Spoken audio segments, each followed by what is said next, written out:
Welcome to this episode of Consider It Blacklit. I am Kim, your host, and for those of you tuning in for the first time, Consider It Blacklit highlights films, television programs, and stage plays that feature African Americans both up front and behind the scenes. We also discuss social issues as it relates to some of these programs and how they may or may not impact our communities. So thank you for tuning in, and we hope you continue to tune in each week. Today, we will highlight the documentary Maynard. It is a film about Maynard Jackson, the first African American mayor of Atlanta, Georgia. Let's take a look at the trailer. I believe that politics is the last viable means of nonviolent social change for black people in this country. Atlanta was as segregated as any small town in the South. Totally segregated society.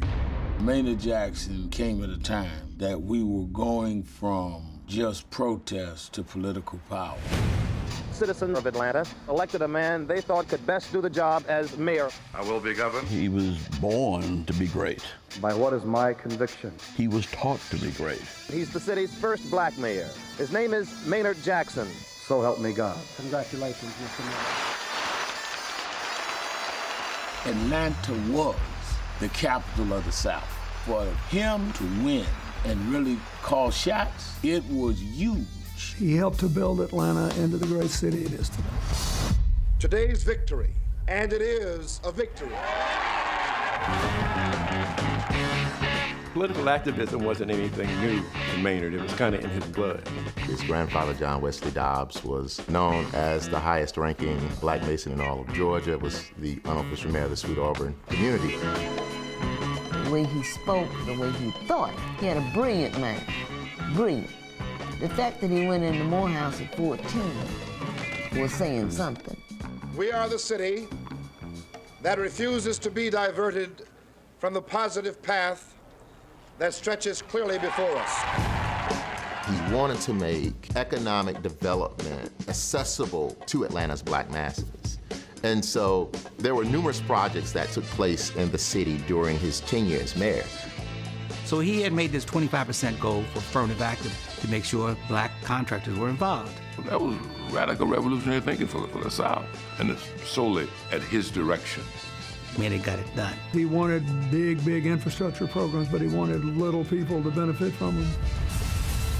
Maynard Jackson named the airport international before there was an international terminal. And the international becomes important because he wanted us to be leaders in the world. Now, you don't have to be crazy to be mayor, but it helps. His stress level was high at all times. Not just because he was working a lot, but because he cared a tremendous deal about what he did. Maynard had a mission on the job, and that makes it difficult. He gave 150% of his time to this city. When you love a city, you feel it all. Maynard Jackson felt it all. He really had this strong sense that we had an obligation. Whom much is given, much is required. Maynard lived that. I think Maynard Jackson's legacy will be one of courage, honor, community. He evaluated his service not based on the elections he'd won, but the people he'd helped. And that's his greatest legacy.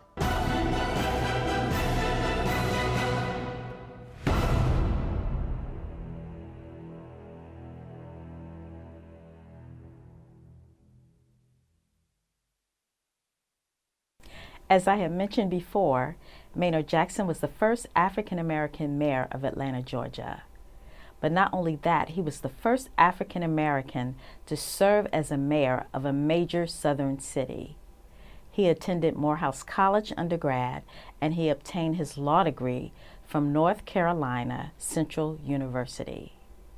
I had the pleasure of attending the world premiere of the documentary at the Doc NYC 2017 Film Festival. I had the opportunity to interview some of the producers as well as some of his family members. Let's take a look.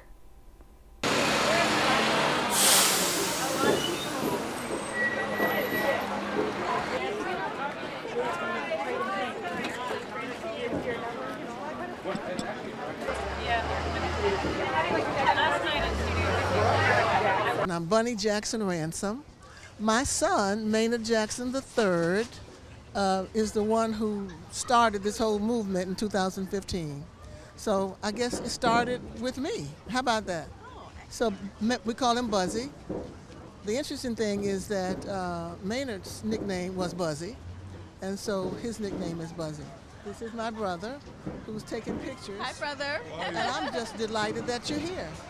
I'm so glad to be obviously, here. my relationship with Maynard was I was his first wife, his former wife. Okay. But I'm not his widow. Okay. Valerie will come along and she'll talk to you too. Please run the stuff as We many will. times as you can We because will. people need to know what Maynard did. He was Yes, a yes, wonderful yes, man. especially our young people. Absolutely, Yeah. absolutely. They don't know. A lot of us don't realize that the way we live in Atlanta, and probably all across the country, is because of his stance on affirmative action. Yes, He did yes, that. and that's significant, and He was a everybody should leader. know about that. He was a leader with a soul. He Yes. did things right. He taught his children to do Well, things. thank you so much for stopping to talk to us. Thank you for having me. Okay, Thank you great. for being interested. Thank you for being here. Thank you. Thank you. So how excited are you for this world premiere of Maynard? I'm incredibly excited. It's a film about my father, and I think his story is a story that's it's the perfect timing for this story to be told about a man who served the people with the courage of his convictions. He did it for years and years. He died doing what he loved doing, and I just think it's an amazing thing that this story has been told. And the icing on the cake is that it's been told by my brother and my sister-in-law, so family, so it's just full of love. It's a wonderful night. Maynard was a man who knew how to dream big. Nothing was impossible to him. He loved life. Those are all the things that young people seem to have in their pocket, so to speak, in their youth. He kept those characteristics well into his life and lived his life according to his desire to just dream things that people thought were impossible and then make them happen. So I think that's something that young people should strive to do. He also was a man of integrity, and I think that there are a lot of lessons for young people to learn from the stories of his life. My name is Elizabeth Jackson Hodges, and I'm an executive producer, and I'm the oldest daughter of Maynard Jackson. My father was a big man in more ways than one. He was a physically imposing person. He had that booming, we used to say the voice of God. When Daddy told us to do something, it was like that booming voice, like, you guys, you better do this. And he was, his dreams were big. And he dreamed big for us, especially his girls. He wanted his girls to understand, and actually all little girls to understand, that they could be anything they wanted to be. And he used to say, it's nothing better than seeing a successful woman. He used to love to see successful women. Well, we're excited about the film. Tell me what you want people to take away after seeing this film. Oh, I want people to remember or to understand how much my dad loved Atlanta. He loved Atlanta. He loved the citizens of Atlanta. He wanted the best for all Atlantans. It was a love affair with Atlanta for him in his life. Well, congratulations. I look forward to seeing the film. And thank you for stopping to talk to us. Okay. My name is Jason Orr. I'm a film producer as well, but I am the producer of Funk Jazz Cafe Arts and Music Festival, Funk Jazz Cafe Diary of a Decade, which is also an award-winning documentary already out. I'm very familiar. Yes, and so I'm a part of the production team on Maynard as well. I would like for people to walk away with the question of, what are you doing now? You know what I'm saying? Here's a guy who came to Atlanta, a little country town, and turned it into an international city. And that's unprecedented. When you see individuals who can gather people and put them in position to make a bigger city for a bigger future, I think that's extremely important. I think a lot of people now are too busy being consumers as opposed to thinking about how can we innovate in our community, our environment, in our neighborhoods to make them better places. If anybody wanted to know just more information about the film in general, where could they look? You have a website? Yes, MAYNARDmovie.com. Simple enough. Excellent. Well, thank you for talking to us. Thank you. And we look forward to seeing some of your future work. Do you have anything else on the pipeline you can tell us about yet? I do. Would you like to talk about it, or is it? Not yet. Okay, okay. Of course, there's Funk Jazz Cafe Arts and Music Festival in the summer in July.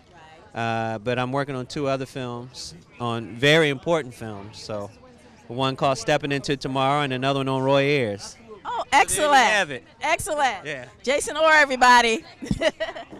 Thank you. Thank you.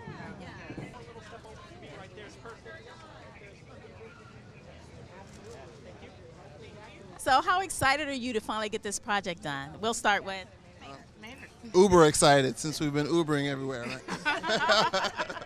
Very excited. It's been a wonderful journey. We've learned a lot.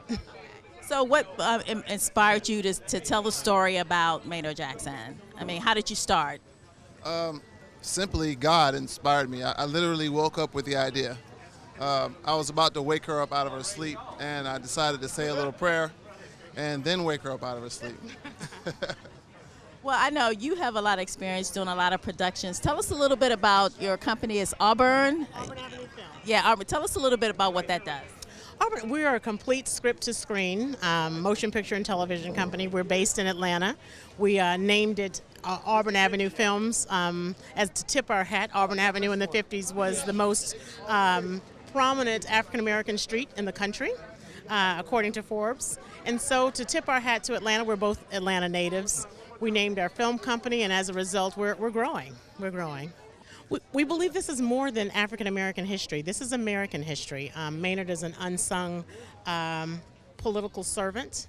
I think we want people to understand that you can be a politician and be honest. We also want people to understand that diversity, inclusion, affirmative action, those things that Maynard truly stood for, voting rights, was one of the reasons that brought about post-civil rights change. He was the enforcer. You'll learn in the movie that he was a china in the bull house without destroying the china. That's awesome. Well, how long was the journey? When did you start to getting to this point where you finally completed the project? We started January of 2015.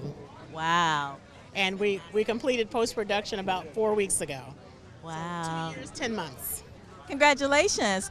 So we're gonna let the hubby say a little bit, okay? Yeah, I mean, I was being, a little bit of a jokester a second ago, but in all seriousness, what inspired me, I think, was really the climate of today and a need to tell my father's story and the things he accomplished, because it seems like we're going backwards in several ways in the consciousness and overall outlook of our country. And I think if we take a look back at what I like to call the Maynard template, I think we can apply it to today's climate.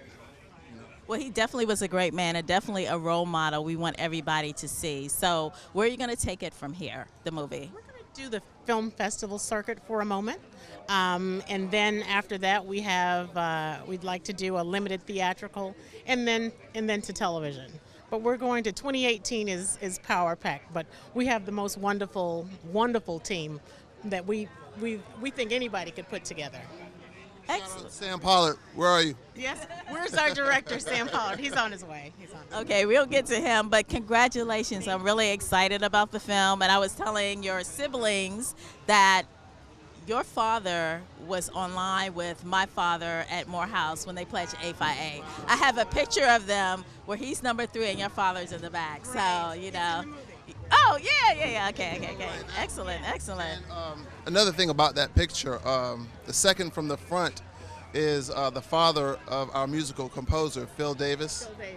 So, when I discovered how much the public publishing for using music is for your own work, a ding, a light bulb went off that I'm a musician. So I grabbed a couple of local cats and we wrote our own music. So I'm excited about that as well. Oh, that's awesome. So that's original music in the film that you co-wrote? Yes. Wonderful. I'm so excited. Everybody needs to go see this. Okay, thank you. My name is Donald Jarman. I'm one of the producers on the project. Oh, excellent, excellent. Tell us, your name sounds familiar. You've worked on other projects before, right? Well, I've mostly done some casting in the last couple of years. Winston Sinclair is my business partner, and I talked her into moving to Atlanta, and we got busy on that level. So. Okay, Being Mary Jane? Being Mary Jane. Let me see. Tupac movie. All Eyes on Me? Yes, All Eyes on Me. Correct. I know your work. Uh-oh, you're scaring me now. You're scaring me. No, so how excited are you to finally get this project done? This was a journey, so it's phenomenal though that we got it done. We're here, and now the real work begins again. I mean, but as far as getting to see everything that he has done and accomplished, and it was a history lesson for me. So I guess when it says his story, yeah, it truly is his story. Yeah, so yeah, it's his story, and we're willing to share it with the world, and everybody needs to know and see it. So for the young people who may not know who Maynard Jackson is, what would you say to them to encourage them to see this film? Well, one of the things that I learned while watching it is, or watching some of the, the footage and putting it all together, was that he decided, as far as civil rights, to go inside the system to make a change, as to being on the outside to make a change. And for them to realize that affirmative action and and our rights and getting more and wanting more and deserving more and having more, it was available to us, but somebody had to take a stance on the inside to make that change for them to understand that, hey, this is going to happen on my watch, and that's what he did. Excellent, excellent. Well, congratulations, and thank you for coming to talk to us. I look forward to seeing the film. Thank you, my pleasure. Okay, thank you.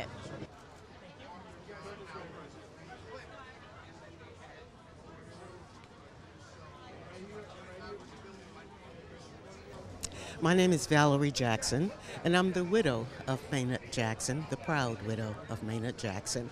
We're here tonight for the premiere of the documentary, and I'm excited because I believe that a lot of people will get an opportunity to really see the type of leadership that Maynard demonstrated in his years as being mayor and vice mayor of Atlanta.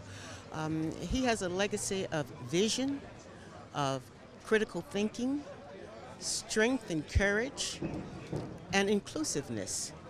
I believe that that's really what every city is striving to be. And Maynard set the gold standard. Everybody since then has tried to be like Maynard Jackson. Anybody running for mayor says, oh, well, I knew Maynard Jackson, or I worked with Maynard Jackson. So he's the gold standard, and it's well-deserved. His vision and his ability to see ahead and to see the whole picture is what made him special. A lot of people think they have vision, but they don't all do. Okay? Well, thank you. Congratulations.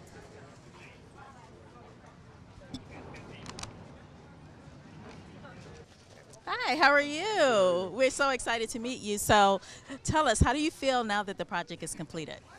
I'm pretty satisfied. It was a real labor of love. It was a way for me to become reacquainted with Maynard Jackson Jr., and I think he was one of the great Americans. Wow, how did you become involved with the project? The family, his son Maynard Jackson III and his wife, one of the producers, Wendy Jackson, they reached out to me. They had seen my film, Slavery by Another Name, and they wanted to know if I'd be interested in directing a documentary about Maynard. And I read the book. There was a great book about Atlanta, and there was a big section on Maynard. I read that, and I said I knew I was in. Awesome. Do you see another Oscar nomination coming? I don't know about that. We're going to put it out in the universe. Okay, you go ahead. Okay, thank you for talking to us. Congratulations. All right.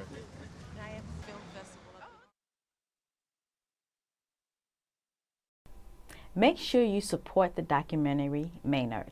You can find out more information about the film, stay tuned of where it's going to be screened, and how you can support it by visiting the website maynardmovie.com. Coming up next, we will highlight the television show Indie Beat that features independent musical artists. Stay tuned.